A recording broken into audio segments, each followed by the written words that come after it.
Record News Rural. Oferecimento. Bradesco, de ponta a ponta é com o Bradesco que o agro conta.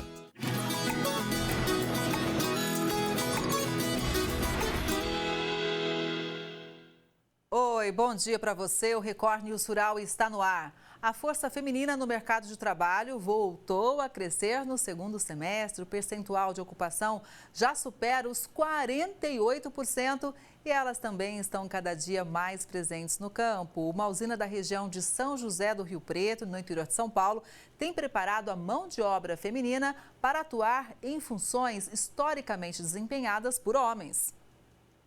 Estilosas, bem arrumadas e sem abrir mão de um bom batom. Essas mulheres estão preparadas para mais um dia de curso, mas no campo. Todas elas participam de uma capacitação para se tornarem operadoras tratoristas.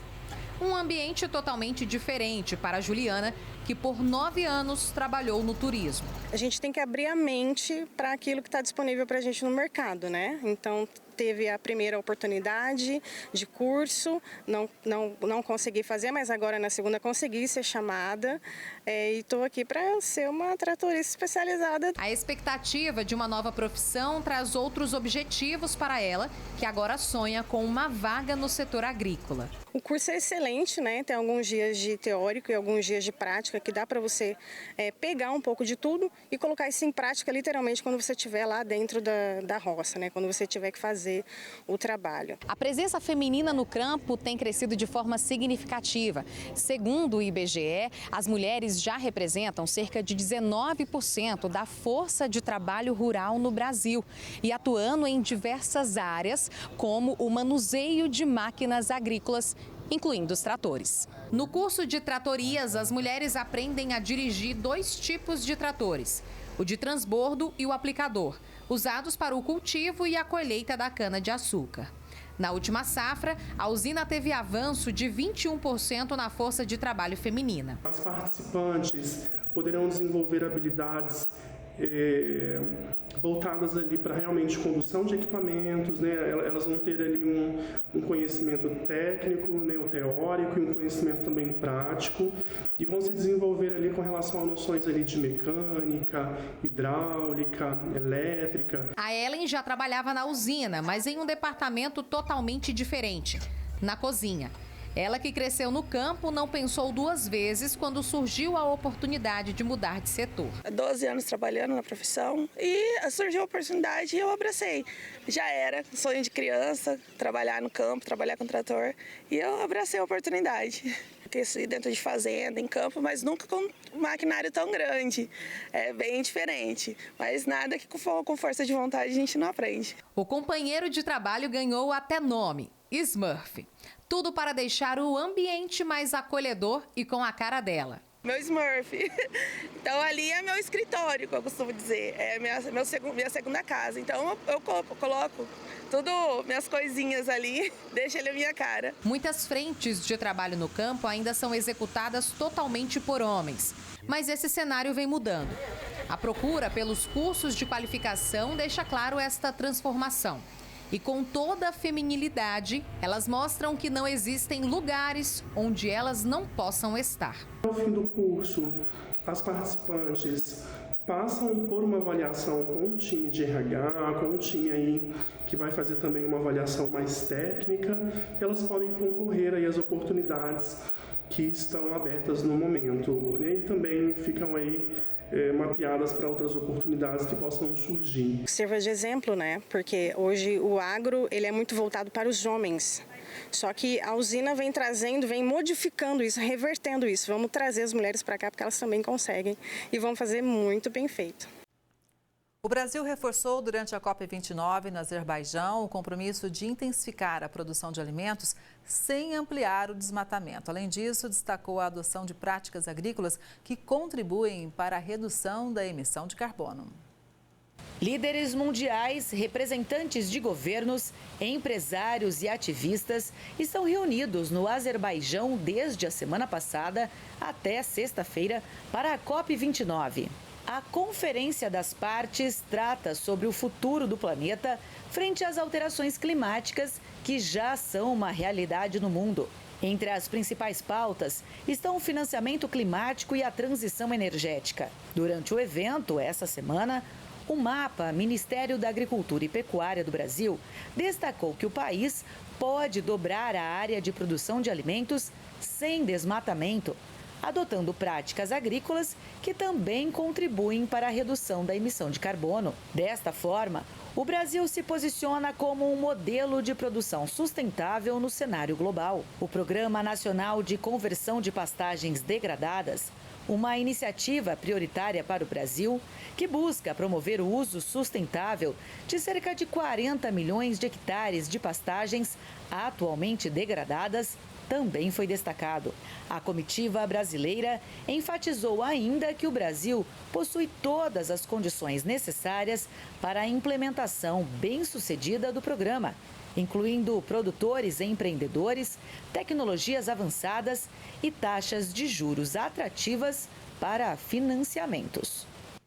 O valor do etanol subiu mais uma vez. As vendas se estabilizaram na semana passada. Os preços do etanol hidratado tiveram uma pequena alta nos últimos dias, de 0,97%. O indicador CPEA-Exalc fechou em R$ 2,6278 litro, líquido de ICMS e PIS/COFINS. Esse é o 6º avanço semanal consecutivo. Segundo pesquisadores do CPEA, as vendas do etanol hidratado pelas usinas de São Paulo se estabilizaram na semana passada. Na semana anterior, porém, a quantidade do biocombustível comercializado por usinas paulistas havia dobrado. Os demandantes ativos estavam em busca de repor o volume, já que muitas distribuidoras estavam abastecidas para atender a demanda esperada para os feriados. As chuvas nas regiões produtoras estão fazendo os preços da cenoura subirem. O aumento já passa dos 160%. A oferta de cenoura na região de São Gotardo, em Minas Gerais, está mais controlada. Isso é reflexo dos altos volumes de chuvas que caem desde o final de outubro. De acordo com pesquisadores do CPEA, as precipitações dificultam o manejo e a colheita na roça. Por causa da umidade, a incidência de doenças também aumenta. Assim, na última semana, o levantamento da equipe Hortifruti CPEA mostra que a caixa da cenoura suja de 29 quilos foi cotada à média de R$ 15, um avanço de 167,9% em comparação ao período anterior. E para você que é empresário, preste atenção nesse recado. Quer fazer sua marca brilhar? A ID3 Brindes tem o que você precisa. Com mais de 4.000 itens disponíveis, temos tudo para impulsionar sua empresa com brindes personalizados e de qualidade. Seja com a sua logo, uma frase especial ou aquela ideia única que você tem em mente, nós cuidamos de cada detalhe. Nossa tecnologia de ponta e uma equipe super expert garantem que seus produtos sejam incríveis e prontos para impressionar. Tem algo especial em mente? A gente adora desafios e transforma sua ideia em realidade. Converse com nossos consultores e veja como podemos fazer sua marca se destacar de verdade. ID3 Brindes. Personalize, fidelize e impressione. O governo de Rondônia promove manejo sustentável de pirarucu em prol das comunidades tradicionais e também do meio ambiente. Desde 2022, o governo de Rondônia, por meio da SEDAM, vem implementando um projeto pioneiro de manejo sustentável do pirarucu em unidades de conservação do estado.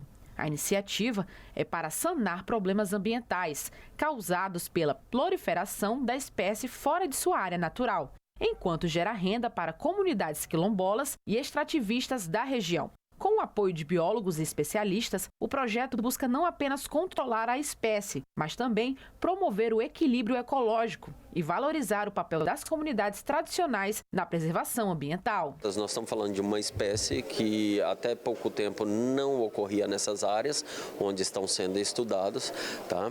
E a partir do momento que essa espécie surgiu e se instalou nesses ambientes, nós temos um aumento muito grande de relatos e pedidos das comunidades de uma ação. A proliferação do pirarucu fora de sua área natural tem ameaçado a biodiversidade local, com impactos preocupantes. Em seus estômagos são encontrados filhotes de jacaré, pato do mato e tracajá. Segundo o biólogo da SEDAM, Leonardo Silva Pereira, a presença dessa espécie invasora reduz a captura de peixes nativos, como tambaqui e tucunaré, essenciais para a subsistência das comunidades. Foi constatado que, principalmente as unidades aí, de conservação da divisa Brasil-Bolívia, provavelmente pelo histórico de chegada desses animais, onde a gente tem aí os primeiros relatos de chegada dele ali na região de Guajará-Mirim, oriundos aí da Bolívia. Então, por esse histórico, né, de chegada, os locais que têm mais sofrido, que a população está maior, né, a percepção dos pescadores tem sido assim muito grande sobre a colonização desses animais,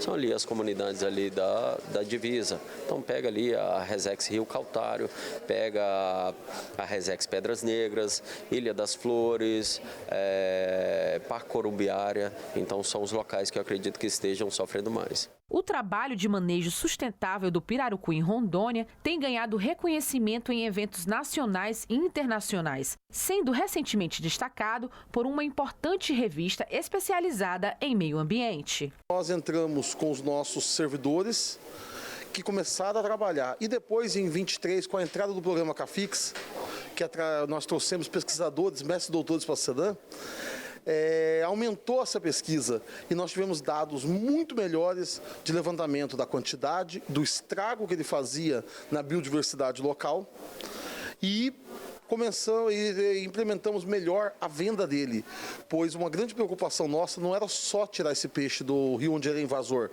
A nossa grande preocupação também era gerar renda àquela população. Ao longo dos 3 anos de execução, o projeto já extraiu e comercializou 637 pirarucus, totalizando 35.098 quilos retirados do Rio Caltário, sendo 24.600 quilos apenas em 2024. A pesca já gerou R$ 302.916,54 ao longo de 3 anos, dos quais R$ 220.243,50 foram contabilizados somente em 2024, gerando renda aos comunitários. É uma forma que a gente vê de melhorar a biodiversidade e gerar renda à comunidade. Você acompanhou aqui no Record News Rural que o Parlamento Europeu decidiu adiar a lei antidesmatamento. E uma mudança que pode beneficiar membros do bloco preocupa o agronegócio brasileiro. Quem vai explicar tudo para a gente é a Suemi Mori, que é diretora de Relações Internacionais da Confederação da Agricultura e Pecuária do Brasil, a CNA. Suemi, bom dia, seja muito bem-vinda ao Record News Rural. Bom dia, Kelly, um prazer estar aqui com você de novo. Prazer o nosso. Suemi, as novas medidas beneficiam países desenvolvidos como a classificação sem risco, né? Isso já era esperado aqui para o nosso agro, mas nos impacta, né? Essa proposta do parlamento, ela aumenta o caráter discriminatório da medida, né? Então, a medida já previa um sistema de classificação dos países em grau de risco. Então, inicialmente, a proposta da comissão era que tivesse 3 categorias, então, alto risco, risco padrão ou médio e baixo risco. Com a proposta do adiamento por 1 ano da cobrança, da entrada em cobrança da legislação, o processo veio da Comissão Europeia a proposta para adiamento de 1 ano, passou pelo Conselho da União Europeia. Somente esse ponto foi analisado e foi aprovado. Quando foi para o Parlamento colocou emendas, né? Uma das emendas foi essa, a criação de uma 4ª categoria chamada de sem risco, no risk. Então, essa categoria, ela estaria praticamente livre de obrigações do ponto de vista de documentação, de fazer o processo de diligência devida, enviar informações de geolocalização, até do ponto de vista de cobrança de auditorias, né, de checagens anuais que eles fazem, essa categoria também praticamente estaria livre disso, só 0,1% dos operadores enquadrados nessa categoria, comprando produtos dos países enquadrados nessa categoria, estariam sujeitos a essa auditoria. Então, assim, o que a gente enxerga é que essa criação ela foi para atender os próprios países membros, que já vinham sendo vocais, que já reclamavam da medida, dizendo que a medida, inclusive um pouquinho antes dessa proposta de adiamento da Comissão Europeia, várias entidades produtivas da União Europeia enviaram uma carta para a Comissão chamando a medida de um monstro burocrático. Países europeus, países membros, não só países terceiros como o Brasil, mas os próprios países membros também já tinham falado da preocupação com o cumprimento da medida, do ponto de vista do aumento de custo, do processo burocrático todo envolvido. Então, essa emenda que veio do parlamento, ela tem claramente é como se fosse uma resposta a toda essa pressão que o governo europeu, que a Comissão, o parlamento, enfim, todos eles estavam sofrendo dos próprios países membros. E isso só vai aumentar ainda mais o caráter discriminatório da medida e impactar diretamente o comércio, porque você cria você impacta mais ainda a competitividade negativamente, claro, de países como Brasil, Malásia ou Indonésia, países que ainda estão no seu estágio de desenvolvimento, que ainda estão abrindo em período de expansão agrícola, como é o caso nosso. Agora, Soemi, como que o Brasil tem se posicionado frente a tudo isso? Olha, Kelly, tanto o setor privado quanto o governo brasileiro têm atuado já há mais de um ano, né? Seja com cartas, reuniões, várias delegações brasileiras do setor privado das associações foram a Bruxelas, continuam indo a Bruxelas, conversando com as suas contrapartes, com os importadores, com o próprio governo europeu, mostrando as credenciais ambientais e sustentáveis da nossa produção, tentando negociar algum tipo de mudança da lei, né? A lei ela tem um caráter discriminatório, ela é punitiva, ela é unilateral, tem pontos dela que eles diretamente prejudicam o agro brasileiro, como por exemplo, a não diferenciação entre desmatamento legal e ilegal. Então, a medida proíbe a entrada de produtos na União Europeia que tenham vindo de áreas abertas após 31 de dezembro de 2020. A gente sabe que ainda tem área no Brasil sendo aberta legalmente, mas a medida não faz distinção. Então, o diálogo existe. O que a gente não vê é uma postura da União Europeia no sentido de mudar ou de entender as diferenças que existem entre uma agricultura de clima temperado, como é o caso da Europa, de uma região que já alcançou um nível de desenvolvimento que países como o Brasil ainda não alcançou. Então, o diálogo existe, a gente conversa, tanto privado quanto governo, mas a gente não viu ainda nenhum tipo de movimentação no sentido de realmente alterar a medida. Inclusive, Soemi, cada cultura ela tem um desafio, ela tem um processo para criar toda a questão, por exemplo, de rastreabilidade. E nada disso está sendo analisado, ou seja, é uma coisa só. Eles estão encaixando todos os países e todas as agriculturas do mundo pela régua da União Europeia. É por isso que a gente chama que é uma medida unilateral, né? E mesmo essa questão do possível adiamento, porque como o parlamento colocou uma emenda, colocou essa emenda, esse texto agora precisa voltar para o Conselho da União Europeia. Então, você abriu de novo o texto, de fato foi isso que aconteceu. A proposta, por exemplo, lá inicial da emenda que foi colocada por uma parlamentar da Alemanha, ela previa, por exemplo, a obrigatoriedade de um maior diálogo com os parceiros da União Europeia no âmbito da OMC, da Organização Mundial do Comércio. E aí, na fase final, quando ele foi votado no dia 14, que foi o dia que foi a votação no parlamento, essa emenda foi retirada. Então, ela foi um acordo e essa emenda não foi retirada. Então, isso seria também uma forma de engajar com os países parceiros comerciais da União Europeia no âmbito da OMC para garantir que a norma estaria de acordo com os princípios da Organização Mundial do Comércio. Isso também foi retirado. Suemi, conta pra gente quais culturas ou quais setores do nosso agro seriam mais atingidos. Eu pergunto pelo seguinte, né? Porque alguns setores exportam mais para outros lugares do planeta, outros são mais dependentes da Europa, por exemplo. E também algumas cadeias já estão, obviamente, atentas e tentando se adequar na medida do possível, uma vez que é um curto espaço de tempo e, como você mencionou, a União Europeia passa a régua e mede todo mundo de acordo com as próprias regras e não de acordo com a realidade dos países.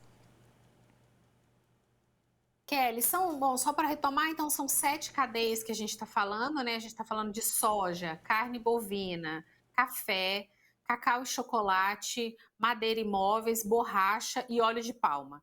Se a gente olhar o que a União Europeia representa de mercado, ou seja, para qual cadeia que ela é mais importante, a gente fica com café e com soja. Soja, se a gente falar especialmente em farelo de soja, né? Quase 50% do farelo de soja brasileiro é exportado para a União Europeia e quase 50% do café brasileiro também é exportado para a União Europeia. Então, se a gente falar do ponto de vista de representatividade de mercado, seria o maior impacto potencial seria para a cadeia de café e para a cadeia da soja, né? Especificamente o farelo de soja. Mas a gente tem que lembrar também que a medida ela não para na 7, né? Ela já prevê no seu texto uma obrigatoriedade de uma revisão da norma no sentido de ampliação do escopo, para que sejam outras cadeias incluídas na medida. Isso está lá no texto já. Quando a legislação começou a ser discutida, lá atrás, já há alguns anos, ela passou por um momento onde se falava em 11 cadeias. E aí acabou o texto final com 7, incluindo essa obrigatoriedade na revisão. Então a gente não sabe, a gente está falando agora dessas 7, mas daqui a um tempo a gente provavelmente terá outras cadeias incluídas também, cobertas pela medida.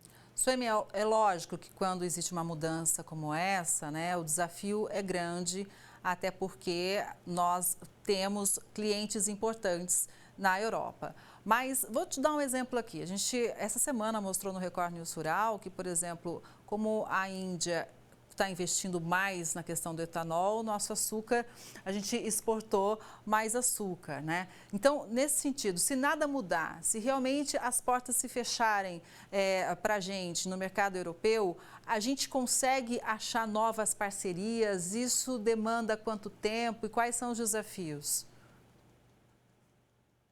Assim, o agro brasileiro, de maneira geral, né, Kelly, ele é muito competitivo. A gente já passou por vários ciclos, onde, por exemplo, em algum momento, o principal destino das nossas exportações passou pela União Europeia, e hoje é a China. O milho, por exemplo, que até pouco tempo atrás não era um dos top 3 produtos que a gente exportava, agora ele está lá encabeçando a lista. Então, a gente teve vários momentos. Fato é que o agro brasileiro é muito competitivo, consegue se adaptar às exigências dos mercados e é por isso que a gente exporta para praticamente o mundo todo. Essas lógicas de mercado, elas acontecem e o agro brasileiro vai se adaptando. O que a gente tem uma crítica muito grande com relação a essa medida da União Europeia é que ela não é comercial do privado para o privado, ela é uma norma do governo, é uma norma governamental que está diretamente impactando outros países. Ela não é só uma norma interna para a União Europeia e ela não impacta só diretamente o mercado europeu, ela está impactando outras e ela não é numa lógica do setor privado, né? Ela tem uma interferência direta do governo.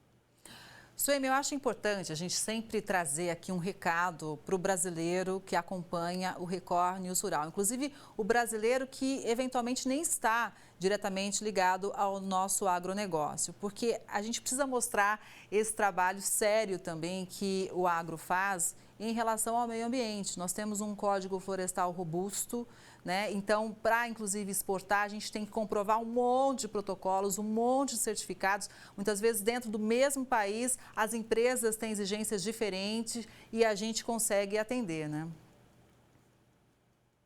Assim, a história de sucesso do agro brasileiro, internamente e externamente, é realmente muito impressionante, né? Investimento em tecnologia, políticas públicas de apoio, pesquisa, investimento em pesquisa, como foi o caso da Embrapa, das próprias empresas brasileiras, o perfil empreendedor do produtor brasileiro, que antes estava, há décadas atrás, estava a produção brasileira concentrada no sul, e ele subiu e expandiu isso, e hoje se produz praticamente no Brasil inteiro, com muita pesquisa envolvida. Isso o sucesso do agro vem daí.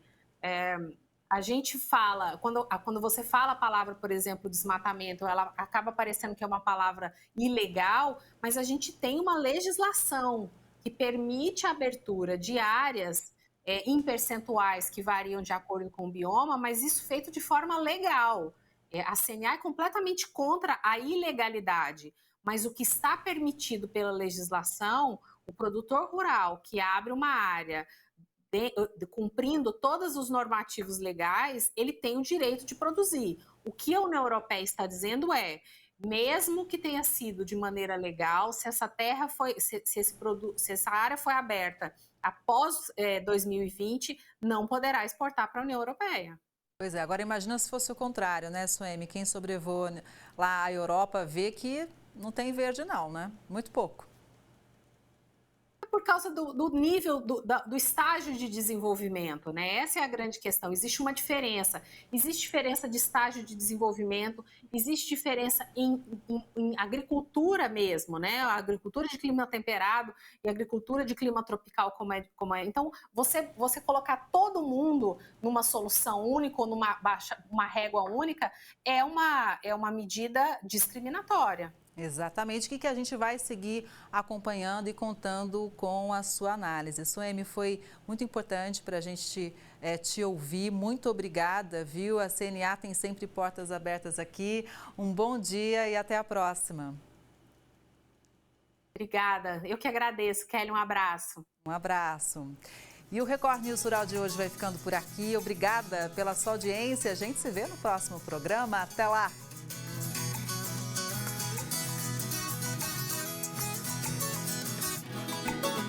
Record News Rural. Oferecimento. Bradesco. De ponta a ponta é com o Bradesco que o agro conta.